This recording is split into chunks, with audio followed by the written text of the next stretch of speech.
देवादिदेव महादेव की कृपा से, उनकी करुणा, उनकी उदारता से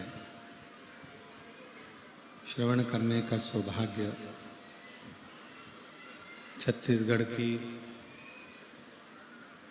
ये पवित्र पावन भूमि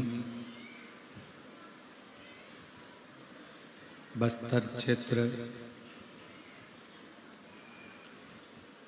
दंडकारण्य वन का ये क्षेत्र, जहाँ भगवान शिव की कृपा से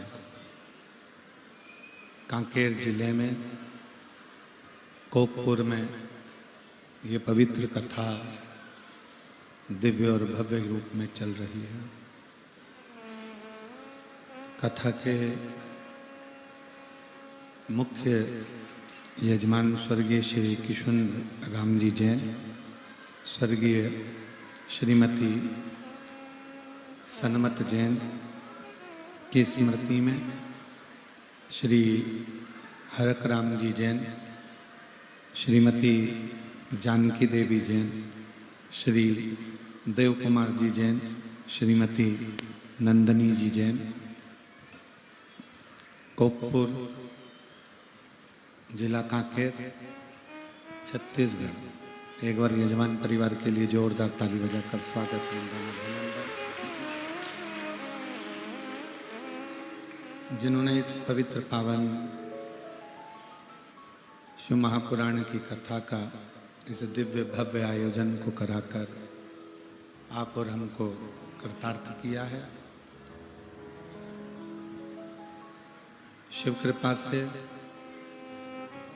भगवान देवादिदेव महादेव करुणा सागर की दया, उनकी उदारता, भगवान भूत भावन भूतेश्वर भगवान शिव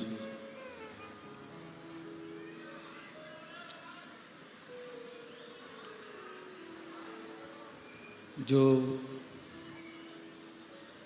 विश्व का कल्याण करने वाले हैं, विश्व का उद्धार करने वाले हैं, ऐसे भगवान देवादिदेव महादेव शिव संपूर्ण विश्व का कल्याण करते हैं। आज कथा का विराम दिवस है।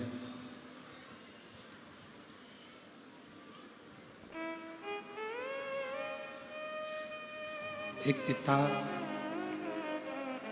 जैसे अपनी बेटी को विदा करता है,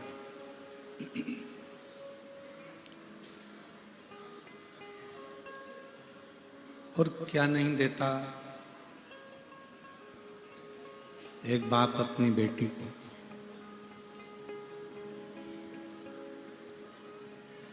जिस पिता की सामर्थ्यता नहीं होती देने की, फिर भी कर्जा कर लेता है, कहीं से उधार ले आता है, कहीं से मांग कर ले आता है, और एक पिता ना जाने कितने कितनों के हाथ जोड़ता है, और हाथ जोड़कर थोड़ा सा धन लाकर अपनी बेटी का विवाह करता है।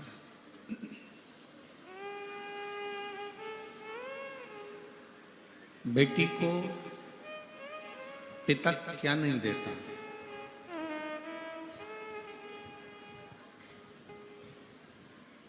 एक बाप अपनी औलाद को क्या नहीं देता?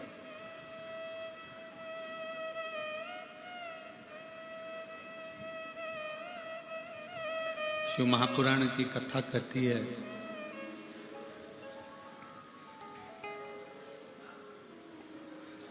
घर में अगर एक बेटी का जन्म हो जाए ना, तो भगवान शंकर को धन्यवाद जरूर दिया करो कि तेरी कृपा से मेरे घर में बेटी का जन्म हुआ है।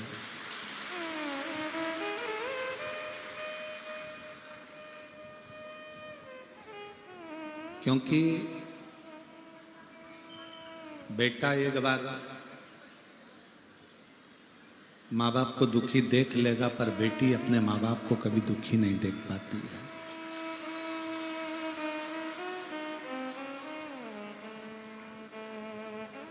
एक पिता की जितनी सामर्थ्यता होती है,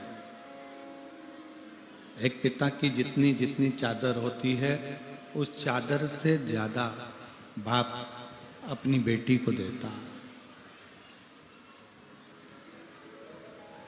पर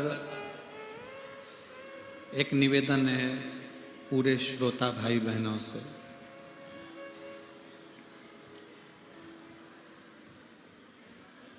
कि आप खुद के बल पर आगे बढ़ने का प्रयास करो।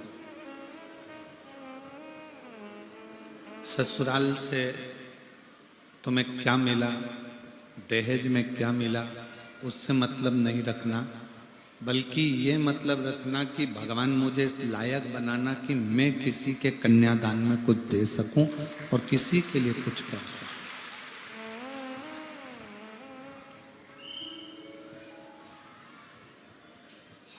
आप किसी को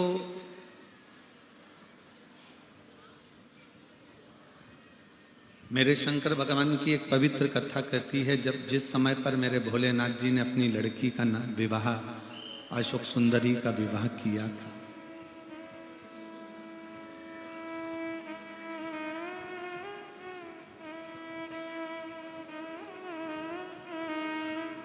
तो पार्वती जी ने भगवान शंकर से कहा था कि आपकी लड़की अशोक सुंदरी का विवाह हो रहा है और आपकी बेटी अशोक सुंदरी का जो विवाह हो रहा है, इसको कन्यादान में आप क्या दोगे? अपने पास देने के लिए तो कुछ है नहीं, केवल ये एक गुफा, कैलाश पर्वत, सिर पर गंगा, मस्तक पर चंदा, तन पर भस्म, इसके सिवाय तो मेरे पास में कुछ है नहीं। फिर बेटी अशोक सुंदरी के कन्यादान में क्या दिया जाए? शिव महापुराण की कथा कहती है कि भगवान शंकर ने तुरंत माता पार्वती जी से कहा कि मेरी बेटी अशोक सुंदरी को कन्यादान में मैंने जो शिक्षा दी है,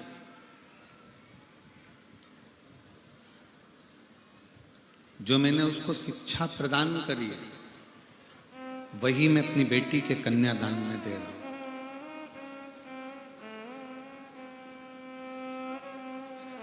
इस वन क्षेत्र में, इस दंडकारण्य वन क्षेत्र में जितने भी पिता के घर में बेटी ने जन्म लिया है, उन पिताओं से इस व्यासपीठ से एक ही निवेदन है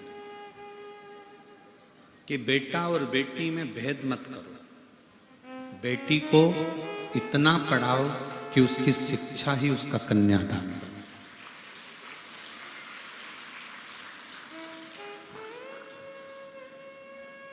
बेटी को आप कोई दहेज दें ना दें, बेटी को आप कोई अलमारी, फ्रिज, कूलर कुछ दें ना दें, पर बेटी को शिक्षा जरूर दो, उसको पढ़ाओ।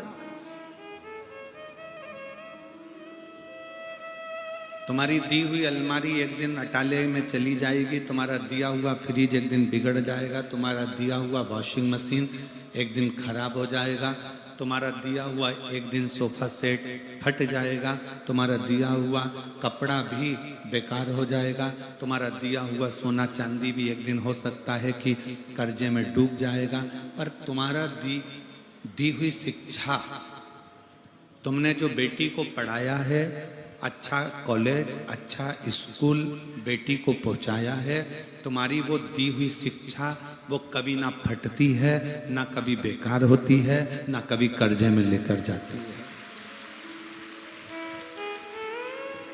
आप बेटियों को शिक्षा दीजिए।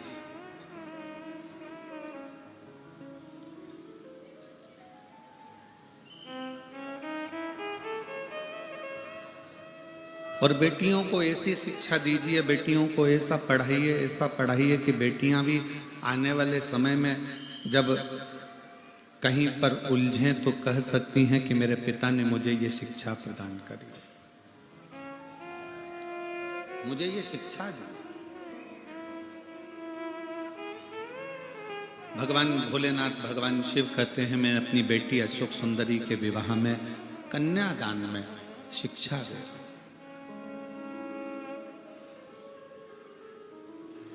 अब ये तो हो गई कि अशोक सुंदरी के कन्यादान में शिक्षा दी,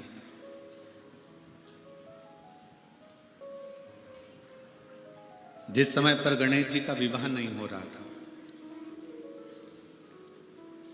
कौन मनुष्य के शरीर पर हाथी का मुख लगा हुआ है, हाथी की सूंड लगी हुई है, बड़े बड़े कान है, बड़ी बड़ी सूंड है, बड़े बड़े नयन है, बड़ी बड़ी तोंद है, कौन बेटी भी आए?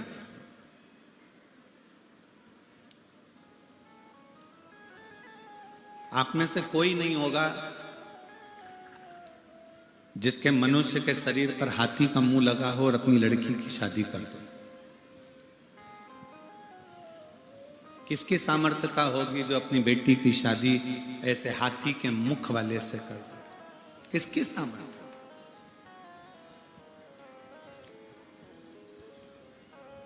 प्रजापति विश्वरूप जी की बेटी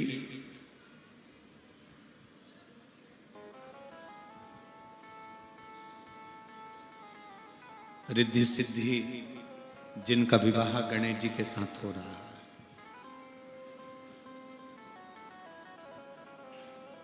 क्यों कर रही है? क्या लड़की को ऐसा लड़का पसंद आएगा? क्या लड़की को ऐसे लड़के के साथ में विवाह करना उत्तमता रहेगा जिसका मुख हाथी का लगा हो, शरीर मनुष्य का हो? ऐसे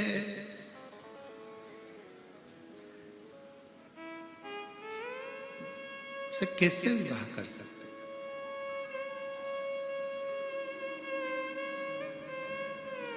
विश्वरूप जी ने जब विवाह का प्रस्ताव आया तो विवाह के प्रस्ताव पर विश्वरूप जी ने अपनी दोनों बेटियों से कह दिया कि ये लड़के का प्रस्ताव आया,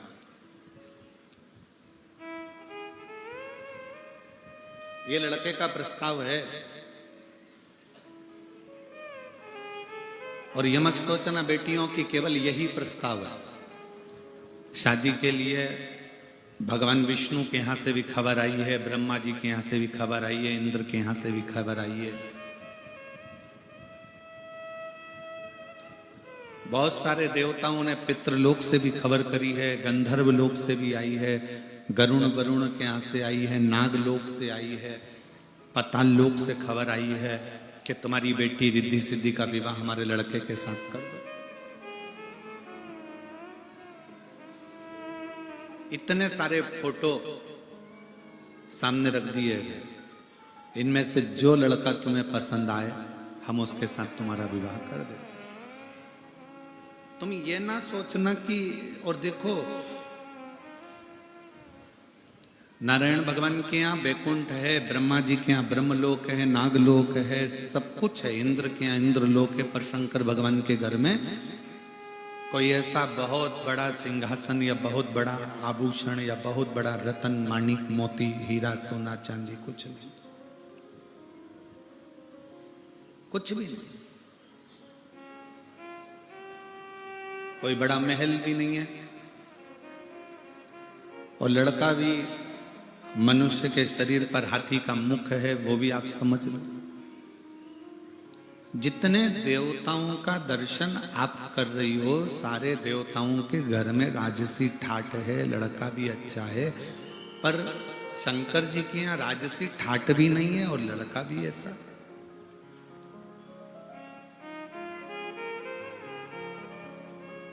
समझ लो, रिद्धि सिद्धि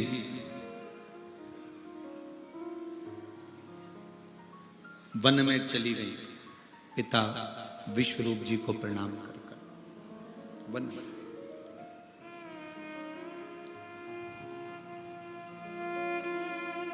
एकांत में बैठ गई हैं रिद्धि सिद्धि। देव ऋषि नारद जी का आगमन हुआ है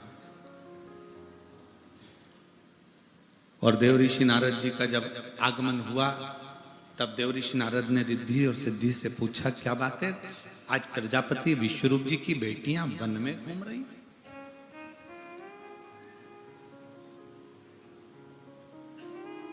जिस पिता की बेटी कभी अपने घर से ना निकली हो, जिस पिता की बेटी अपने घर से कभी कहीं गई ना हो, उस पिता की बेटी आज वन में घूम रही है। वन में रिद्धि सिद्धि थोड़ी देर तक मौन रही है, थोड़ी देर चुप रही, फिर कहा,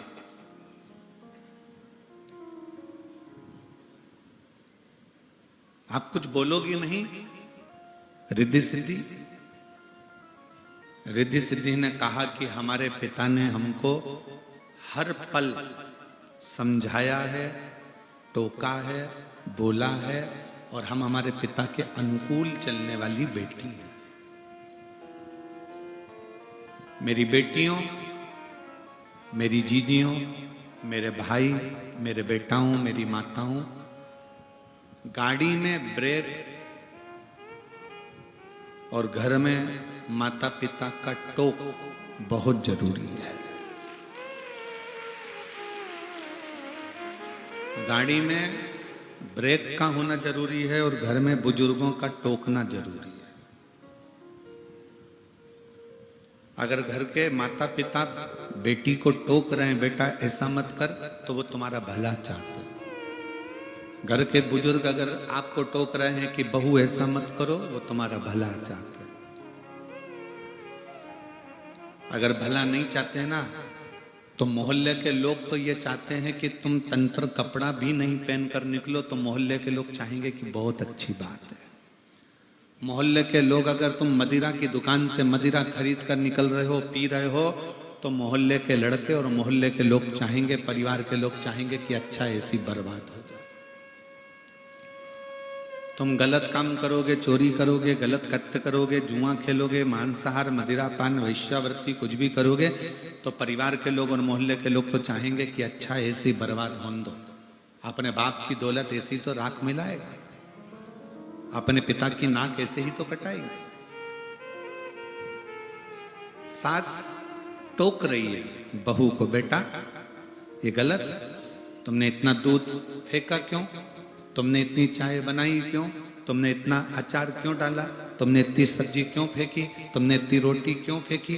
क्योंकि वो बहू को टोक रही है, इसलिए टोक रही है, उसको मालूम है कि अब तो मेरा बेटा कमा रहा है। बहू चाहे तो पूरा उजाड़ दे, पर वो इसलिए टोक रही है कि आने वाले समय में अगर किसी चीज की जरूरत हो तो मेरी बहू सामने लाकर 4 मेहमानों को वो सामान दे सकती है। वो टोक रही है।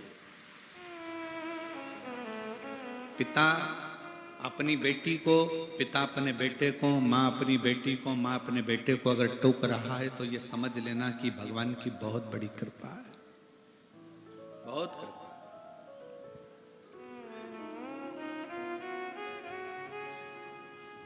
अच्छा एक बात बताओ, गाड़ी में लाइट नहीं होगी, गाड़ी चलेगी कि नहीं चलेगी? जम के तो बोलो जरा, चलेगी ना?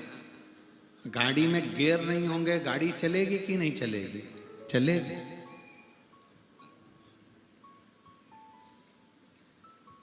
गाड़ी में गेट भी नहीं होगा ना तो भी गाड़ी चलती है। गाड़ी में सीट नहीं है तो भी गाड़ी चलेगी। गाड़ी में सब कुछ हो, गियर भी हो, लाइट भी हो, डेकोरेशन भी हो, सब कुछ हो, और गाड़ी में ब्रेक नहीं हो तो गाड़ी चलेगी? जम के बोलो जरा, नहीं। अगर ब्रेक नहीं है तो उस गाड़ी की कोई मोलता नहीं है, भले उसमें गियर हो, भले उसमें लाइट हो, भले उसमें डेकोरेशन हो, सोना चांदी भी जड़वा दो, तो भी गाड़ी में अगर ब्रेक नहीं है तो उस गाड़ी का कोई महत्व नहीं है। उसी तरह हमारे जीवन में तुम कितने सुंदर हो, तुम्हारा व्यापार कितना अच्छा है, तुम कितना अच्छा कार्य कर रहे हो, तुम कितने आगे बढ़ रहे हो, पर तुम्हारी जिंदगी में अगर बुजुर्ग माँ बाप की टोक नहीं है तो समझ लो कि तुमने कुछ नहीं कमाया, जिंदगी में आगे बढ़ना। घर की माँ को, सास को टोकने दो, घर के ससुर को बोलने दो, जरूरी है। कई बहुओं को बुरा लग जाता है, तुम्हारी मम्मी तो हमारी जरा जरा सी बात में टोकती है, तुम्हारी मम्मी तो जरा जरा सी बात में चिल्लाने बैठ जाती है। बल्कि अपनी पत्नी को समझा कर कहो कि ये बुजुर्ग जब तक हैं तब तक टोकेंगे और इन्हीं के टोकने से अपन आगे बढ़ते चले जाएंगे, क्योंकि रास्ता क्लियर करने का कार्य।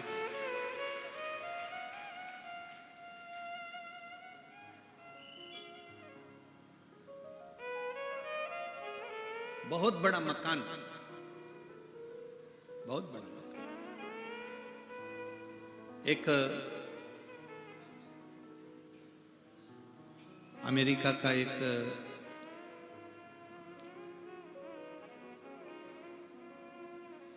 इंडियन लड़का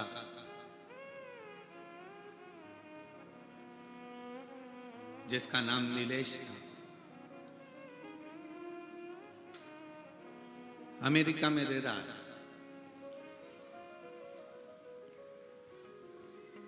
उसने अखबार में न्यूज निकलवाई कि मुझको एक बुजुर्ग माता पिता की जरूरत है।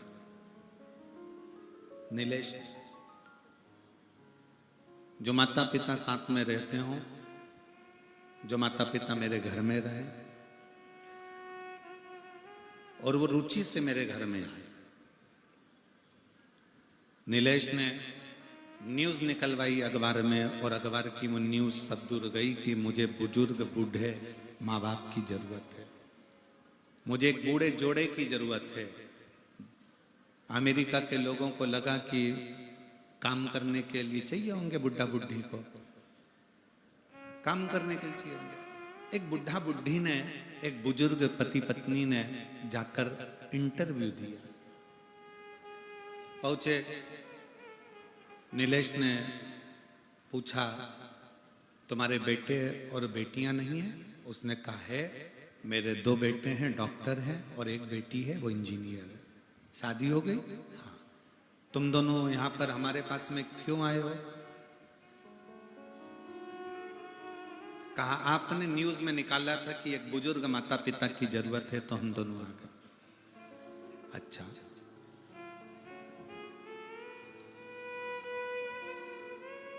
अपने बच्चों के पास क्यों नहीं रहते? वो हमको रखते नहीं। ठीक है। अब बुजुर्ग माता पिता से पूछा उस नीलेश ने कि तुम्हारी तनख्वाह क्या है? तो कहा आप बताओ क्या दोगे, कितनी डॉलर दोगे, क्या दोगे? उसने, नीलेश ने बता दिया। बुजुर्ग माँ बाप ने पूछा अब हमारा काम बता दो कि तुम्हारे बच्चों को संभालना है कि झाड़ू लगाना है कि पोछा लगाना है कि कोई काम करना है। तब नीलेश ने अपनी पत्नी के साथ बैठकर उन बुजुर्ग माँ बाप से कहा कि हमारे माता पिता को मरे हुए 3 महीना हो गया, हमें कोई टोकने वाला नहीं है, तुम दोनों हमें टोकते रहना, इसलिए तुम्हें यहाँ रखा गया। तुमसे ना झाड़ू लगवाना है, ना पोछा लगवाना है, तुमसे ना बच्चे संभलवाना है, ना तुमसे खाना बनवाना है। नौकर लगा है, झाड़ू लगाने वाला, पोछा लगाने वाला, रोटी बनाने वाला, भोजन वाला, बच्चों को संभालने वाले सब नौकर लगे हैं, पर हमारे पास कोई टोकने वाला नहीं है। नीलेश ने कहा मैं पूरी तनख्वाह दूंगा, बस आप हमको आपकी बहू समझना, इसको भी टोकना और मुझे भी टोकना। मैं गलत करूं मुझे टोकना, तुम्हारी बहू गलत करे इसको टोकना। उस बुजुर्ग दंपत्ति ने पूछा कि टोकने से होगा क्या? तो वो नीलेश अपनी पत्नी के साथ कहता है कि मैं अपना गुजरात छोड़कर अमेरिका में सबसे बड़ी कंपनी का मालिक बनकर बैठा हूं, मेरे माँ बाप मुझे टोकते थे, ऐसा मत कर देना, वो मत कर देना, और मैं उससे सुधर कर अच्छी जगह पर जाकर बैठ गया और बहुत उच्च पद पर बैठ गया, बहुत उच्च पद। मेरी जीजियों, मेरी बेटियों, बेटाओं, मेरी माताओं, घर के थोड़े से झगड़े के चक्कर में आज भारत के पूरी अदालतों को खोजा जाए तो पूरी अदालतों में सबसे ज्यादा केस तलाक के चल रहे। पूरी अदालतों में भारत की संपूर्ण बड़ी से बड़ी अदालत को खोजा जाए, नीचे से ऊपर तक की सारी अदालतों में सबसे ज्यादा केस चल रहे हैं तो तलाक के चल रहे। कारण टोकना। पर अगर तुम्हारे घर में तुम्हारे बुजुर्ग तुम्हें टोक रहे हैं, तुम्हारे घर के बड़े अगर तुम्हें टोक रहे हैं, तो समझ लेना एक दिन तुम उन्नति की सीढ़ी पर इतने चढ़ जाओगे कि तुम्हें पीछे पलट कर देखने की जरूरत नहीं पड़ेगी। पड़ोसी कभी नहीं टोकेंगे तुमको, रिश्तेदार तुमको कभी नहीं टोकेंगे। तुम दारू पियो, नशा करो, रिश्तेदार कभी नहीं टोकेंगे। उनके लड़के तो और कहेंगे अच्छा पी ले ले ले और ले। जुआ खेलो, कोई नहीं टोकेगा। गलत काम करो, कोई नहीं टोकेगा। रिश्तेदार, नातेदार, मोहल्ले वाले, समाज वाले, परिवार वाले कोई नहीं टोकेंगे, कोई नहीं टोकेंगे। पर घर में आप जब गलत काम करके आओगे तो घर के बुजुर्ग, माँ बाप या घर की पत्नी या घर का पति या घर का बेटा, कोई ना कोई तुमको टोकता है तुम ये ऐसा मत करो। क्यों? क्योंकि वो चाहते हैं कि आप अच्छे रहो।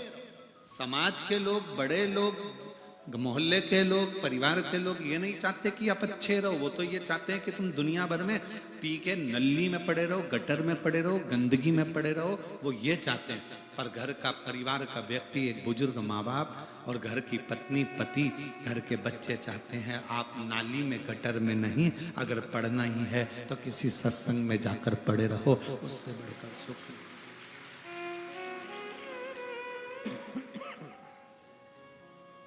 उससे बढ़कर सुख नहीं।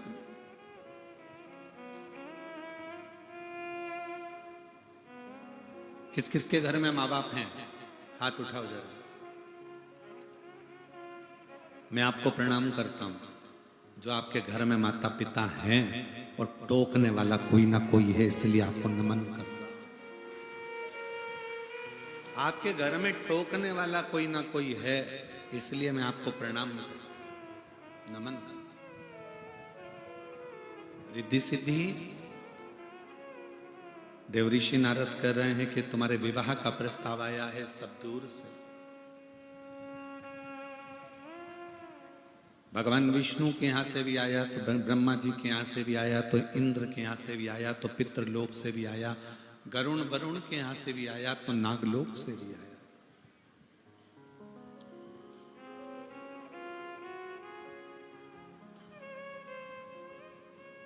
अब आप बताओ, आपको विवाह किससे करें? रिद्धि सिद्धि कुछ नहीं बोले, कुछ। एक शब्द भी रिद्धि सिद्धि के मुख से नहीं निकला। बस रिद्धि सिद्धि ने इतना जरूर कहा कि हमारे पिता ने हमें जो सिखाया है, हम कभी गलत जगह पर नहीं जाएंगे। जहां मेरे माँ बाप कहेंगे विवाह, हम वहां करेंगे। मेरी बेटियों,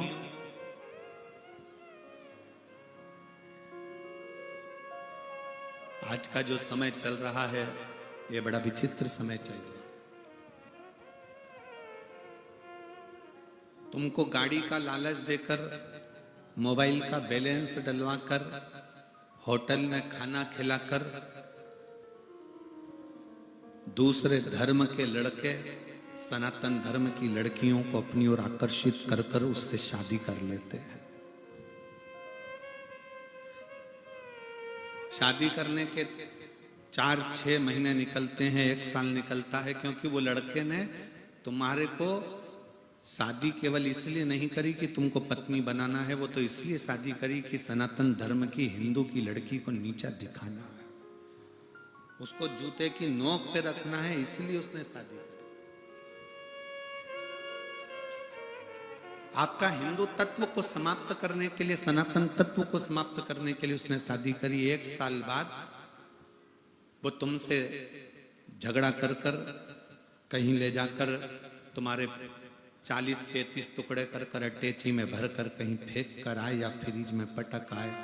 उससे अच्छी है तुम्हारी समझदारी अपनी समाज में, अपने सनातन धर्म में, अपने हिंदू धर्म में शादी करो, दूसरे धर्म की ओर झांक कर भी मत दो। दूसरे धर्म की ओर झांक कर भी नहीं देखना, उसकी बॉडी को, उसकी गाड़ी को, उसके बंगले को, उसकी दौलत को, उसकी जायदाद को उसके पास रहना।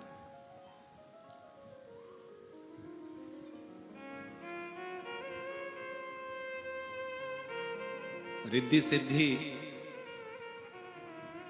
मेरे पिता कहेंगे मैं वहां विवाह करूंगी, तो पिता ने तो कह दिया ये इतने फोटो रखे हैं बेटी, तुमको भगवान नारायण के यहाँ करना हो, ब्रह्मा जी के यहाँ करना हो, पितृलोक में, गरुण लोक में, वरुण लोक में कहीं विवाह करना हो तो ये पड़े कर लो। तुम बोलोगे मैं वो विवाह करा दूं। इसलिए मेरी बेटियों, सबसे बड़ा दहेज है शिक्षा, एजुकेशन। और मेरी माओ, मेरे जीजाओं, मेरी बेटियों, मेरा बेटा हूं, मेरा आपसे निवेदन है कि शिक्षा से बड़ा, एजुकेशन से बड़ी कोई कन्यादान नहीं हो सकता।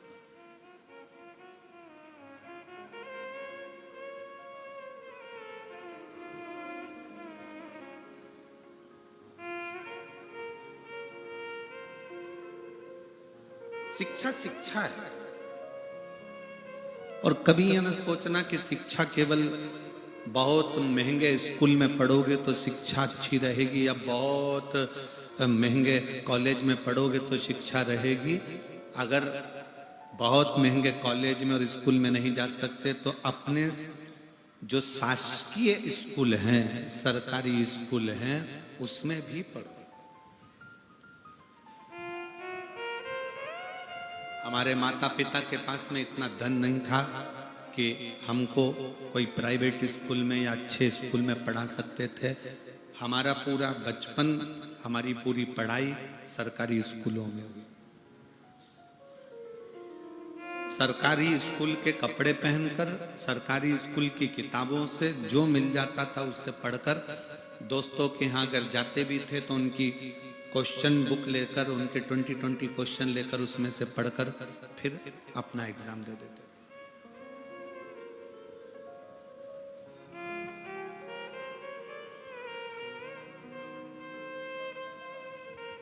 आज भारत के राष्ट्रपति के पद पर विराजमान राष्ट्रपति महोदय से भी अगर पूछा जाए कि तुम कौन से प्राइवेट स्कूल में पढ़ी हो, तो वो भी कह देती हैं मैं अपने गांव के सरकारी स्कूल में पढ़ी हूं और राष्ट्रपति पद पर बैठी हूं।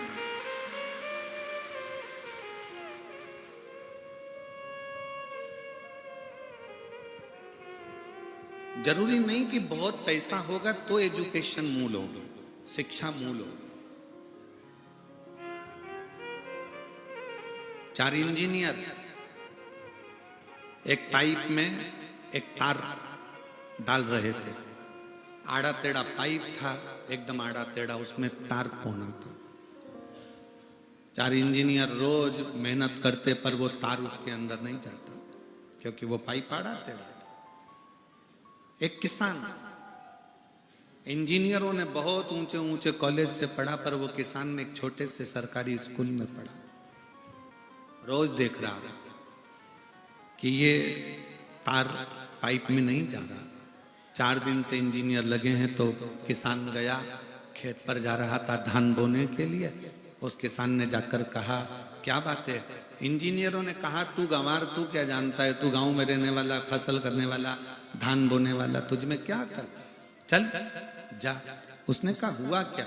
तो एक इंजीनियर बोला इस पाइप में ये तार नहीं जा रहा है, हम 4 दिन से लगे हुए हैं। तो किसान बोला उसमें क्या दिक्कत की बात है, मैं इसमें अब भी तार भेज देता हूँ, ले भेज के बता। दूसरा इंजीनियर बोला गुस्से में कि हम 4 दिन से लगे हैं, तेरे से कैसे चले जाए।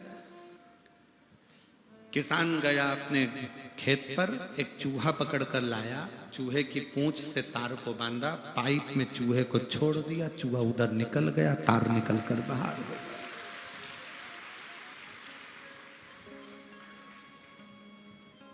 जरूरी नहीं कि एजुकेशन बड़े कॉलेज में करी जाए, बड़े स्कूल में करी जाए तो तुम विद्वान होगे।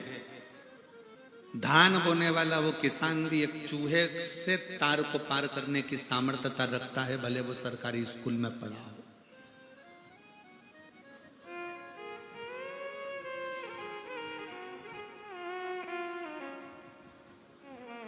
3 माताएं कुएं पे से पानी भर रही थी। एक का बेटा निकला, बेटा निकल कर बोलता मम्मी बाय। उसमें से एक मां गर्व से पानी भरते भरते बोली ये मेरा बेटा है, इंग्लिश मीडियम स्कूल में पढ़ता है। दूसरा बेटा निकला, मम्मी हेलो मां बाय। दूसरी ने कहा ये मेरा बेटा है, सीबीएसई कोर्स से पढ़ता है। तीसरी का बेटा आया, मां ने बाल्टी भर कर रखी थी, उसने अपना बैग अपनी मम्मी को दिया, प्रणाम किया, दोनों बाल्टियां उठाया, लेकर घर जाने लगा।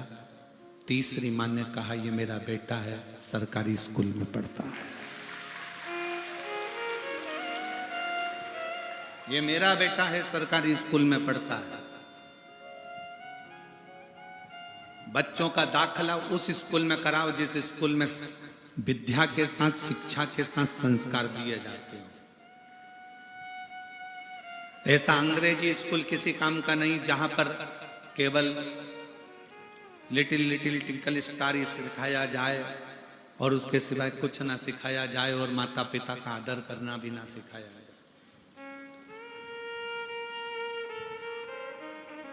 बेटों को लायक बनाओ, अपने बेटा बेटी को खूब पढ़ाओ, लायक बनाओ, पर इतना भी लायक मत बना देना कि बच्चे तुमको नालायक समझने लगे। पापा तुम्हें कुछ नहीं आता, मम्मी तुम क्या जानती हो, पापा तुम क्या जानते हो। बच्चों को लायक बनाना, पर इतना लायक मत बना देना कि बच्चे तुमको नालायक समझने लगे। तुम्हें नहीं आता पापा, आज के जमाने के नहीं हो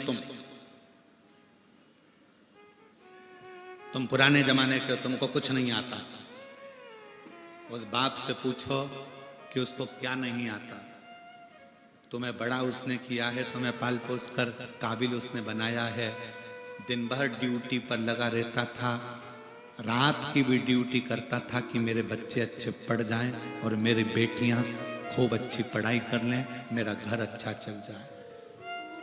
सैनिकों के साथ युद्ध भी करता है, दिन रात कोरोना के समय पर पूरी दुनिया सोती है और वो ड्यूटी निभाता है अपने बच्चों और अपनी पत्नी के लिए।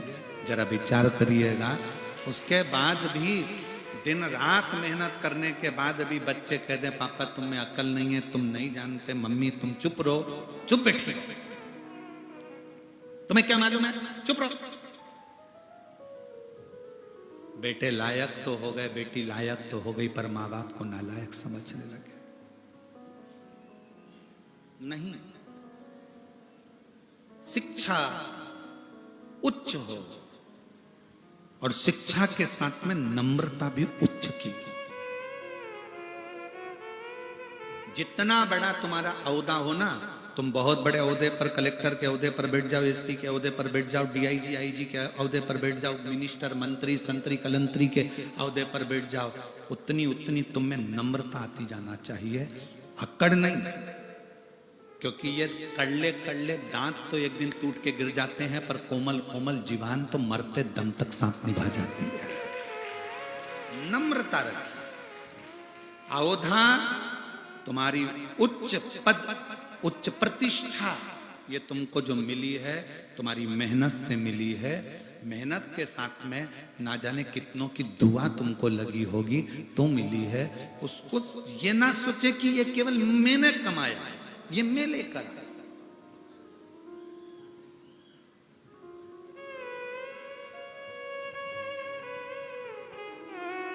मां प्रथम शिक्षक है, मां प्रथम गुरु है, पिता द्वितीय गुरु है, पढ़ाने वाला टीचर तृतीय गुरु है, और तुम्हें मार्ग दिखाने वाला चौथा गुरु कोई सदगुरु है जिससे तुम गुरु दीक्षा लेते। आज के जमाने में सबसे ज्यादा अगर सम्मान पा रहे हैं तो चौथे नंबर के गुरु पाते हैं, जो तुमको केवल थोड़ा बहुत ज्ञान देते हैं, थोड़ा गुरु मंत्र दे देते हैं, बड़े बड़े सिंहासन पे, चांदी के सोने के सिंहासन पर बैठ जाएंगे, खूब ज्ञान देंगे, और उनके अंदर क्या भरा पड़ा है, अंदर कितना मेल भरा पड़ा है, ये किसी को नहीं मालूम। आपने अपने माँ को छोड़ दिया, उसके चक्कर में अपने पिता का सम्मान करना बंद कर दिया, उसके चक्कर में अपने शिक्षक का सम्मान करना बंद कर दिया, उसके चक्कर में।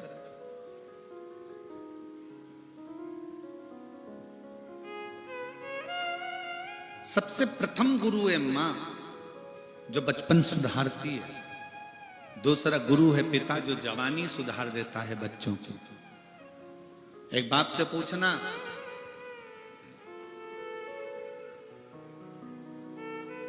हमें एक पिता की एक बात स्मरण में आ गई। हम महाराष्ट्र में कथा करने के लिए गए थे, और वहां एक पिता की इच्छा देखिएगा, मैं उसका नाम नहीं लेना चाहूंगा। 6 महीने रिटायरमेंट के बचे थे उस पिता के, 6 महीने। वो प्रणाम करने के लिए आया। हमने कहा, काका कैसे हो? चंगा, मैं बढ़िया हूं। ड्यूटी करते करते कितने साल हो गए? बस 6 महीने बाद रिटायरमेंट है गुरुजी। हमने कहा ठीक। कोई इच्छा? तो कहा एक इच्छा है कि मैं ड्यूटी करते करते ही मेरे प्राण छूट जाए। मैंने पूछा क्यों? कहा कम से कम आज के जमाने में मेरे बेटे को अनुकंपा नियुक्ति तो मिल जाएगी। एक पिता मरते दम तक भी अपनी औलाद के लिए सोचता है। और आज का बेटा चंद्रमुखी के चक्कर में माँ बाप को दुखी कर देता है।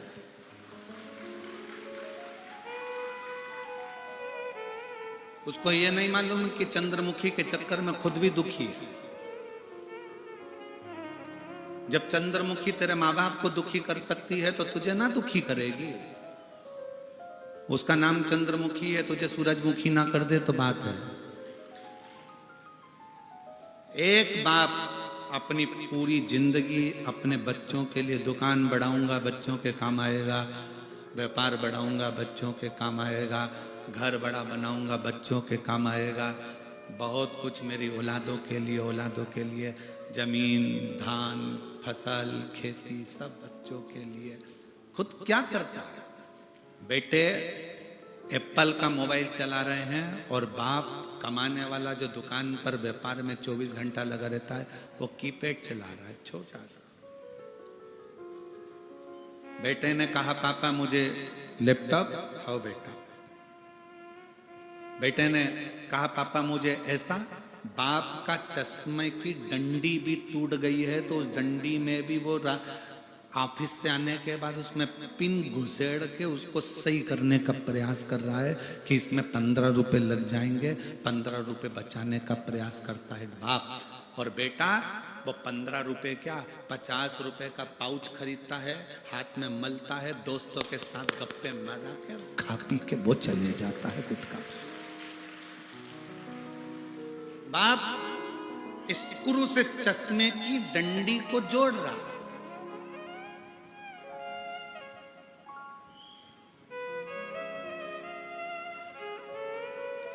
मेरी बेटियों, बेटाओं, मेरी माताओं, मेरी जीजियों, मेरे जीजाओं, बच्चों को एजुकेशन दो, खूब अच्छी दो, खूब अच्छा पढ़ाओ, पर साथ में उसको संस्कारित भी बनाओ। बहुत बड़ी पूंजी है संस्कार, बहुत बड़ी पूंजी।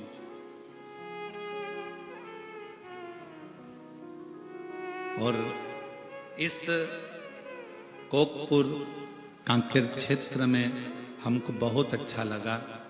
उसका कारण अच्छा लगने का केवल ये था कि यहाँ हमने पुलिस का भी एक अलग चेहरा देखा। यहाँ की पुलिस का एक अलग चेहरा देखा। यहाँ की पुलिस का एक चेहरा ऐसा देखा कि इस कोकपुर कांकेर की पुलिस रात्रि के समय पर जो लोग पैदल आ रहे थे और कोई लोग गाड़ी से जा रहे थे, तो इस कांकेर कोकपुर की पुलिस ने गाड़ी वालों को रोक के थोड़ी देर रखा और जो पैदल आ रहे थे उनकी गाड़ी में उन पैदल चलने वालों को बिठाकर कथा स्थल तक पहुंचा।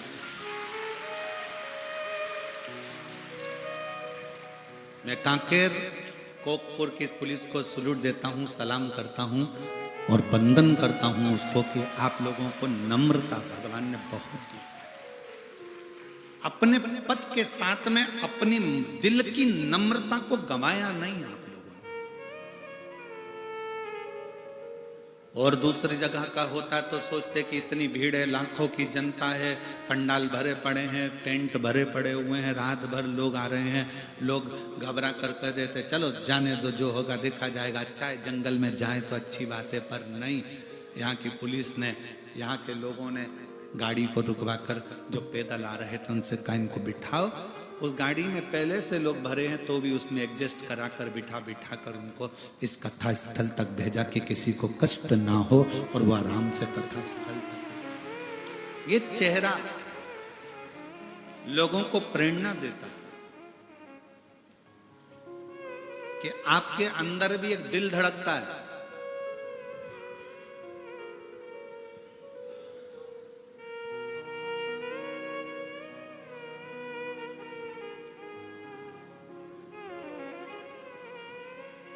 आपके अंदर भी एक कोमल भाव है और वो हृदय से होना चाहिए। नौकरी करो, सर्विस करो, खूब अच्छी पढ़ाई कर कर तुम उच्च पद पर पहुंचो, पर उसमें थोड़ी सी नम्रता तुम्हारे जीवन को एक आनंदित कर सकती है।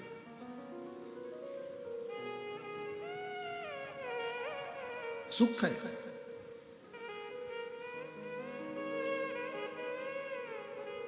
मैं जैन साहब कहना चाहूंगा इस कोकपुर के लोगों के लिए कि इतनी शीतलता है इस कांकेर कोकपुर के लोगों में, इतनी नम्रता है कि कांकेर कोकपुर का दूसरी जगह कथा होती है ना तो इतनी चिल्ला चोट होती है, इतनी चिल्ला चोट होती है, पर कोकपुर और कांकेर के इस क्षेत्र में, इस बस्तर क्षेत्र में सुनने वाले भी साइलेंट होकर कथा का लाभ लेते। नम्रता,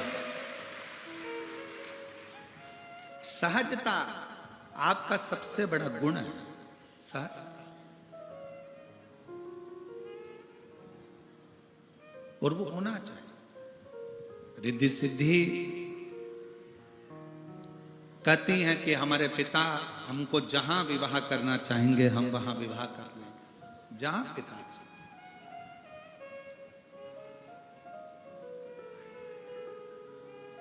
जैसा पिता चाहे वैसा हम विवाह करने को तैयार, मना नहीं। आज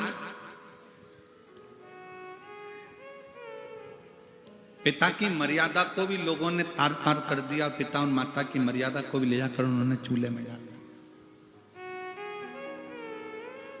आज की बेटियां, आज के बेटे रील बनाने के चक्कर में अपना खुद का रोल बिगाड़ चुके हैं।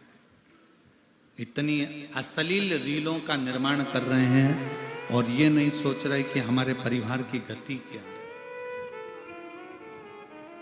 हमारे परिवार की गति क्या है।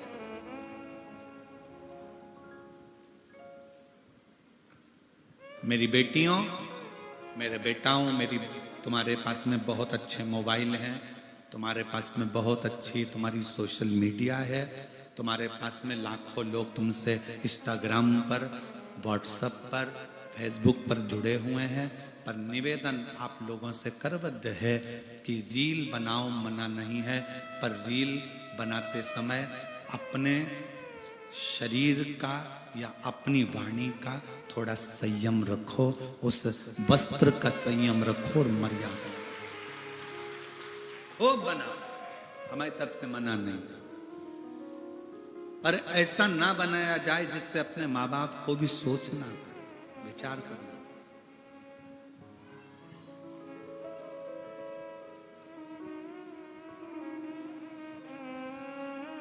बहुत सावधानी रखिए। एक छोटा सा मैसेज आता है मोबाइल पर आपसे ओटीपी पूछी जाती है, पूछते से ही फिर पूछा जाएगा आप यहां हो। आजकल सोशल मीडिया के माध्यम से कई लोग नकली पुलिस बनकर तुमको डराने का प्रयास करते हैं। तुम्हारा बेटा ने ये काम कर दिया है, वो बंद हो गया है, 5 लाख रुपए डलवाओ, हमने तुम्हें अकाउंट में भेजे हैं, हम इस थाने से थानेदार बोल रहे हैं, हम इस चौकी से बोल रहे हैं। किसी भी फोन पर, किसी भी मैसेज पर ध्यान मत देना। कोई कितनी भी धमकी दे दे कि तुम्हारा लड़का यहाँ बंद है, तुम्हें 2 लाख की यहाँ डालना पड़ेगा तो हम छोड़ देंगे, तुम्हारा लड़का यहाँ फंस गया, तुम्हारी लड़की इस केस में फंस गई, सोशल मीडिया पे उसको किडनैप कर लिया गया, ये कर लिया गया, वो कर लिया गया, किसी के कहने में मत। कोई तुमसे कहे ये ओटीपी दे दो, मालूम पड़े तुम्हारा पूरा पैसा तुम्हारे बैंक में रखा हुआ, तुम्हारी 1-1 रुपए की पूंजी पूरी चली जाए, पूरी चली जाए। एक बूढ़ी मां राजस्थान का एक स्कूल में चपरासन की नौकरी करती, आंख से थोड़ी सी उसको तकलीफ थी, मोतियाबिंद आदि था, तो एक आंख से देखती थी, दूसरी आंख से उसको तकलीफ थी, दूसरी आंख से उसको तकलीफ। और वो बूढ़ी मां नौकरी करती, पैसा आता, डलवा देती। उसके पति की जगह पर उसकी नौकरी लगी थी, तो वो पढ़ी लिखी नहीं थी, बहुत ना के बराबर। छोटा सा मोबाइल आ गया और बूढ़ी माँ ने अपना पैसा इकट्ठा कर कर कर जो बैंक में उसकी तनख्वाह रखी थी, किसी ने उससे मैसेज करा, उससे ओटीपी पूछी और उसने वो ओटीपी बताई, उसका बैंक पूरा खाली हो गया। इतनी रोई कि मेरी जिंदगी की पूरी पूंजी चली गई। 4 लड़कियां उसकी, चारों विवाह के लायक, शादी पक्की हो गई थी, पैसा रखा था, तो सम्मेलन में शादी करने वाली थी, पर उसमें भी थोड़ा थोड़ा पैसा उसका जमा होना था। सम्मेलन में एक फॉर्म भरना था जिसमें 5-5 हजार रुपए या 10-10 हजार रुपए सम्मेलन में जमा होना था। उसके पास वो 10-10 हजार भी नहीं थे। 4-5 जगह गई, कोई ने उसकी मदद नहीं करी। तब उसने टीवी पर कथा सुन रखी थी, सीहोर पहुंच गई और मैं राजस्थान से हूं, मेरा ये नाम है और ऐसा ऐसा है, बेटियों की शादी करना है। कुछ समिति से फोन आया, ऐसा ऐसा प्रसंग है। समिति ने निर्णय लेकर चारों बेटियों के फॉर्म जमा करवाए, पैसे जमा करवाए, सम्मेलन में जाकर बात कराकर चारों बेटियों का विवाह करवाया। मां ने कहा कि मेरे से बस केवल ओटीपी पूछा गया, मेरे मैसेज आया और मैंने मैसेज पर बताया और मेरा पूरा पैसा चले, पूरा चले। थोड़ी सावधानी, प्रशासन तो अपनी जगह पर है जो आपको सावधान करता रहता है, पर थोड़ी सावधानी अपनी भी होना चाहिए, बहुत जरूरी। रिद्धि सिद्धि, आपके पिता के कहने पर आप विवाह नहीं करोगे? हाँ, हमारा पिता ही कहेगा हम तो वही करेंगे। इतने फोटो आए हैं, कौन सा फोटो में लड़का पसंद आया उससे विवाह कर लो। सबको देखा, इंद्र के पुत्र जयंत का भी आया, नारायण भगवान के यहाँ से भी आया, ब्रह्मा जी के मानस पुत्रों का भी आया, पाताल लोक से भी आया, पितृलोक से भी आया, परंतु आखिरी में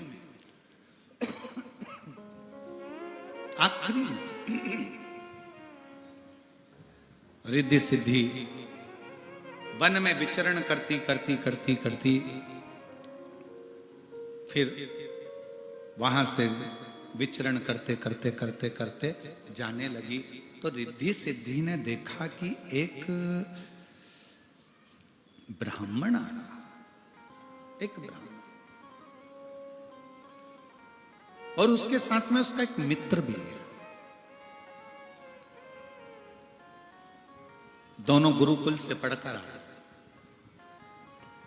एक ब्राह्मण मित्र से कह रहा है कि देखो आज अपन घर से निकले और मिट्ठू दिखा है, तोता दिखा है।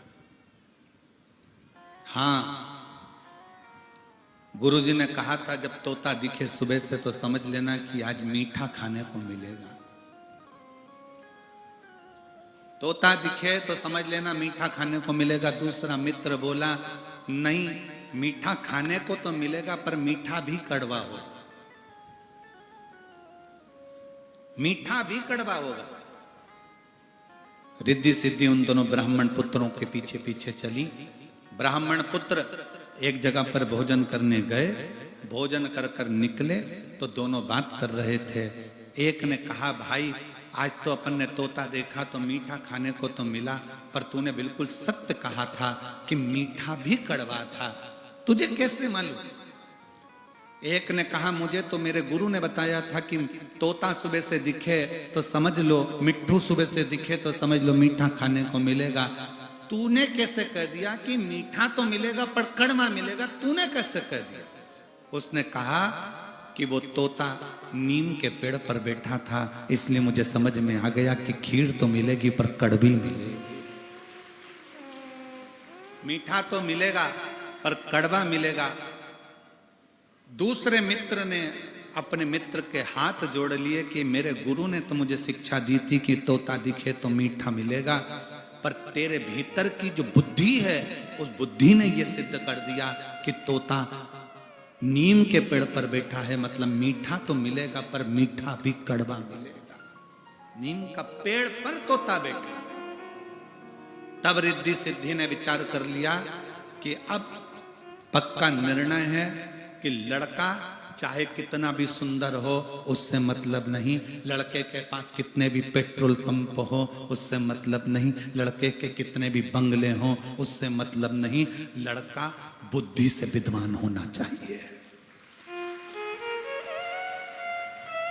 गणेश जी को क्या कहा जाता है? किसके देव हैं वो? जम के बोलो, बुद्धि के देव। अब रिद्धि सिद्धि ने विचार कर लिया कि मुझे अब शादी करना है तो बुद्धि के देव से।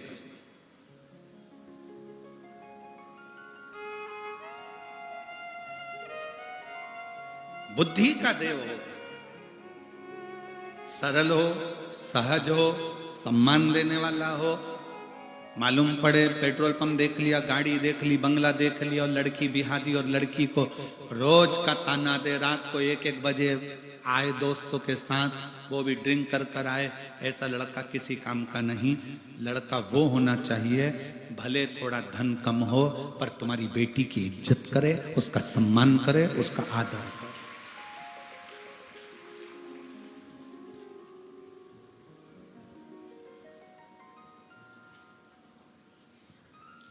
भोजन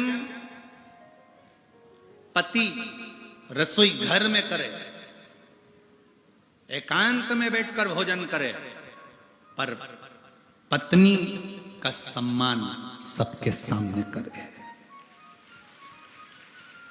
पर उल्टा हो गया, पत्नी का अपमान सबके सामने करता है, अकल नहीं है इसमें, बेवकूफ है, धिक्कार के भगाता है 4 लोगों के सामने। 4 लोगों के सामने उसकी इज्जत खराब करोगे तो 4 लोग उसकी इज्जत करेंगे, उसका सम्मान करेंगे।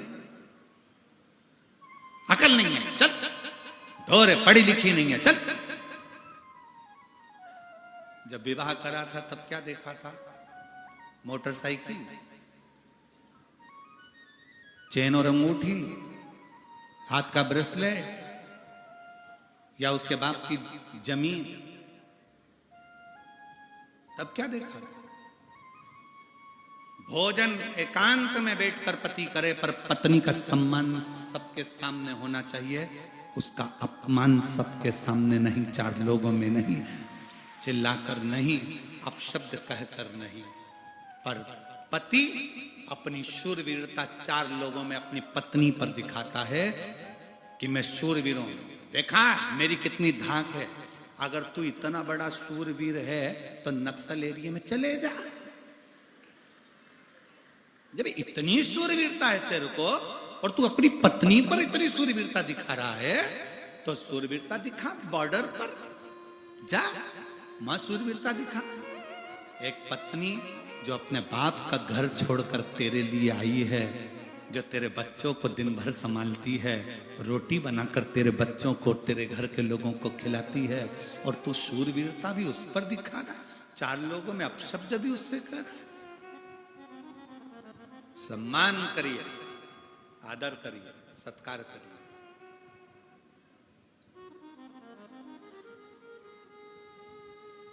जिस घर में स्त्रियां ज्यादा रोती हैं ना, उस घर का विकास कभी नहीं हो सकता, क्योंकि दिल के अरमा आंसुओं में बह गए और अच्छे अच्छे सूर भी पानी में डह गए। इसलिए सावधान इंडिया।